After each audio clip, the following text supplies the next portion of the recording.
Good morning, students. As you know that our chapter continue the making of global world.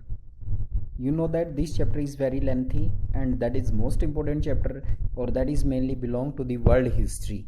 And there are two mainly topic that we have to be discussed about. And the next topic is the First World War. The First World War and interwar economy. First World War, as you know that the First World War was fought from 1940 to 1918. You must have to be remember date याद रखें यहाँ पर 1914 से लेकर 1918 के बीच में ये युद्ध लड़ा गया था.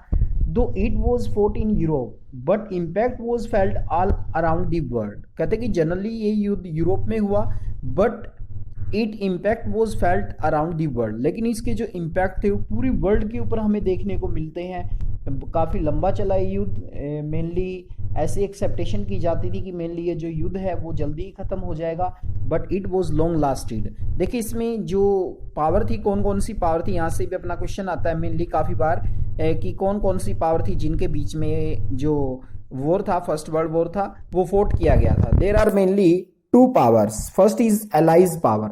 अगर हम बात करें एलाइज पावर के बारे में, कौन कौन से कंट्री इंक्लूड है इसमें? ब्रिटेन, फ्रांस, रसिया, लेटर ज्वाइन यूएस, यानी कि बाद में यूएस भी शामिल हुआ. ये थे एलाइज पावर, जिसे हम लोग एक तरह से मित्र राष्ट्र कहते हैं. ब्रिटेन है, फ्रांस है, रसिया है, लेटर ज्वाइन यूएस. आप लोग देखते हैं यहाँ पर कितने सारे जो वर्ल्ड की मेन पावरफुल कंट्रीज हैं वो एलाइज पावर में थे. वन वे या one side that is group that came to be known as allies power. तो ये क्वेश्चन आता कि कौन कौन से कंट्रीज हैं जो एलाइज पावर में इंक्लूड थे. And the second group is central power, जिसे हम लोग दूरी शक्तियां कहते हैं, केंद्रीय शक्तियों के नाम से जिसको जाना जाता है.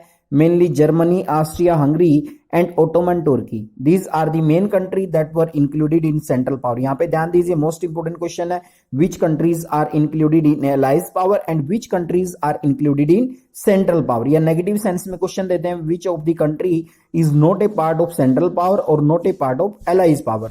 तो जो फर्स्ट वर्ल्ड वॉर लड़ा गया वो मेनली दो कंट्रीज थी या दो मेन ब्लॉक थे, जिसमें एलाइज पावर और सेंट्रल पावर, इन दोनों के बीच में लड़ा गया था मेनली.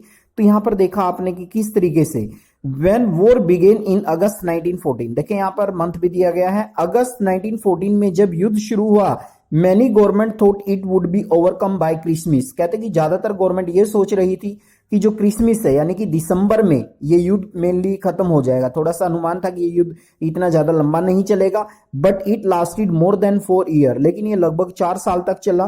तो काफी लंबा युद्ध चला, तो काफी डिस्ट्रक्शन भी हुआ इस युद्ध के कारण. तो ये मेकिंग ऑफ ग्लोबल वर्ल्ड में जो सबसे इंपॉर्टेंट जो पार्ट्स है हमारा वो है फर्स्ट वर्ल्ड वॉर. कब से कब तक लड़ा गया? 1940 टू 1918. ये कहाँ लड़ा गया? मेन यूरोप के अंदर, ठीक है ना. लेकिन इसके जो इम्पैक्ट है we have to be seen all around the world. पूरे वर्ल्ड पर इसके प्रभाव हमें देखने को मिले. नेक्स्ट मोस्ट इंपोर्टेंट जो कंटेंट है वो इसमें allies power, which countries are included in allies power and which countries are included in central power. तो ये याद रखेंगे कंट्रीज, यहां से क्वेश्चन बनेगा अपना. मोस्ट इंपोर्टेंट क्वेश्चन है एलाइज पावर कौन कौन सी थी और अपनी जो एक तरह से सेंट्रल पावर थी वो कौन कौन सी थी. और मेनली अगर हम बात करें मंथ के अकॉर्डिंग तो अगस्त 1914 में फर्स्ट वर्ल्ड वॉर बिगेन. तो many government thought that it would be overcome bye Christmas but it lasted more 4 years. लेकिन लंबा चला युद्ध, लगभग 4 साल तक चला. अब बात करते हैं major characteristics of first world war, यानी कि जो फर्स्ट वर्ल्ड वॉर है वो इतना इंपॉर्टेंट वॉर कैसे माना जाता है, क्या क्या उसकी प्रमुख विशेषताएं रही, यहाँ पर हम लोग जानेंगे मेन कैरेक्टरिस्टिक्स के बारे में. तो first a world war. The first world war totally different from the previous war.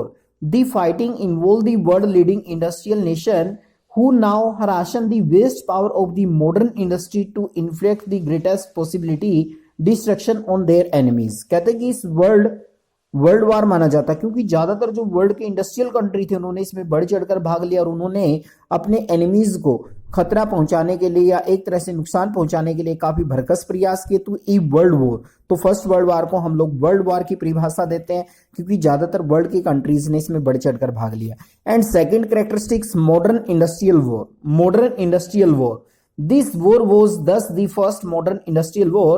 It's a use of machine gun, tanks, aircraft, liquid fire, chemical weapon, etc. Massive scale, these were all increasingly produce a modern large-scale industry to fight the war. Millions of soldiers had to be recruited from around the world and moved to the front line to the large ship and train. The scale of death and destruction, 9 million dead and 20 million injured. तो यहाँ पर देखिए हम लोग बात करते हैं 9 million लोग, फर्स्ट वर्ल्ड वार में 9 मिलियन, अगर हम बात करें 9 मिलियन पीपल हैं वो मारे गए थे इसमें, और लगभग 20 मिलियन जो लोग हैं वो इंजर्ड हुए थे, जख्मी हुए थे। ये भी मोस्ट इंपोर्टेंट क्वेश्चन है कि कितने लोग मारे गए थे। तो इसमें क्या मॉडर्न इंडस्ट्रियल वॉर का भी नाम दिया जाता है, क्योंकि इसमें ज्यादातर गन है, टैंक है, केमिकल वेपन्स है, उनका बहुत ज्यादा मात्रा में यूज किया गया एक दूसरे कंट्री को हानि पहुंचाने के लिए। Reduction of the workforce, workforce होता है जो काम करने वाले लोगों की संख्या है वो बहुत ही कम हुई। जैसा कि हमने जाना 9 मिलियन पीपल हैं वो मारे गए थे, और ज्यादातर जो युद्ध में भाग ले रहे थे फर्स्ट वर्ल्ड वार में, that are the youth, that are you can say that are workforce. Most of the killed, wounded or disabled, maimed were men of working age. These deaths and injuries reduced the able-bodied workforce in Europe, with fewer number within the family household. Income decline after the war, यानी कि आपने देखा यहाँ पर workforce यानी कि जो युवा लोग थे वो मारे गए 9 मिलियन और 20 मिलियन इंजर्ड हुए, तो काम करने वाला कोई नहीं बचा, जिसके कारण क्या है यूरोप के अंदर जो वर्कफोर्स है मेनली वो कम हो गई थी। अब इसमें न्यू सोशल सेटअप यानी कि एक नई सामाजिक व्यवस्था हमें देखने को मिली। क्या थी वो नई सामाजिक व्यवस्था? The war was responsible for recognizing the whole society and economy. During the war, industries were reconstructed to produce well-related goods, so there was shortage of the consumer goods. The entire society was recognized for war as men went to battle and women stepped into undertaking job earlier only men were expected to do. देखो ज्यादातर man थे वो क्या थे, वो अपना social setup में क्या चेंजेज आया, ज्यादातर जो मैन थे पहले वही जॉब करते थे, वही काम करते थे, लेकिन देखने को मिला बाद में कि जो फीमेल है, फीमेल को भी एक तरह से वर्क फोर्स के रूप में काम करना पड़ा, एक लेबर के रूप में उन्हें काम करना पड़ा। Emergence of America as super power. और अगर हम बात करें लास्ट पॉइंट की, जो मेजर कैरेक्टरिस्टिक्स थी फर्स्ट वर्ल्ड वार में, emergence of America as super power, कहते हैं कि फर्स्ट वर्ल्ड वार के बाद जो अमेरिका है वो एक महाशक्ति बनकर सामने आया। आप लोग जानते हैं फर्स्ट वर्ल्ड वार में एलाइज पावर है वो विनर रहे, तो यूएस है या अमेरिका वो एक काफी पावरफुल कंट्रीज बना। इमरजेंस उसका हुआ, the United state of America become a super world power after the war. American companies and people had floated huge loans to the allies during the war. As a result of it, its economic supremacy was established. Thus, the war transformed the US from being an international debater to an international creditor. तो ये था इसमें significance या what is the main characteristics of first world war. First world war की main characteristics क्या थी, main विशेषताएं क्या थी. Now we have to be discuss about next topic. Our second topic is the great depression. इसे बोलते हैं हम लोग आर्थिक मंदी। टाइम पीरियड के बारे में अगर आपसे पूछा जाता है 1929 टू 1935 यानी कि 1929 से 1935 का जो दौर रहा, that is time period of great depression. आर्थिक मंदी का समय रहा, आर्थिक मंदी का दौर रहा। अब हम बात करते हैं कोजिज ऑफ इकोनॉमिक डिप्रेशन, यानी कि जो कोजिज हैं, जो इकोनॉमिक डिप्रेशन थी एक तरह से, जो आर्थिक मंदी थी, आर्थिक मंदी के कारण क्या थे, किस कारण से आर्थिक मंदी आई, किस कारण से ग्रेट डिप्रेशन आया था, क्या कोजिज थे उसके। सबसे पहला कोजिज है इसमें condition created by first world war. As you know that first world war fought between allies and central power, that a large number of destruction due to this, that the situation create of the great depression। बहुत सारे countries ने भाग लिया। there was an immense industrial expansion in view of the increased demand of goods related to the army during the first world war। after the war the industry produced at the same speed, however the sharp decrease in demand for military and war product gave birth to economic depression। First कोशिश आपने देखा यहाँ पर first world war में काफ़ी सारा नुकसान हुआ। युद्ध में मेनली हमने जो वॉर प्रोडक्ट थे उन्हीं पे ध्यान दिया, जो अपने फूड ग्रेन्स है उनकी तरफ कोई ध्यान नहीं दिया गया, जिसके कारण हमारी ग्रेट डिप्रेशन की शुरुआत होती है। सेकंड है over production in agriculture. Generally ये मानते हैं कि जो ग्रेट डिप्रेशन है दैट वो started from US and that is the reason that over production in agriculture. Agriculture में अतिरिक्त उत्पादन होना, एग्रीकल्चर प्राइस में काफ़ी गिरावट आई।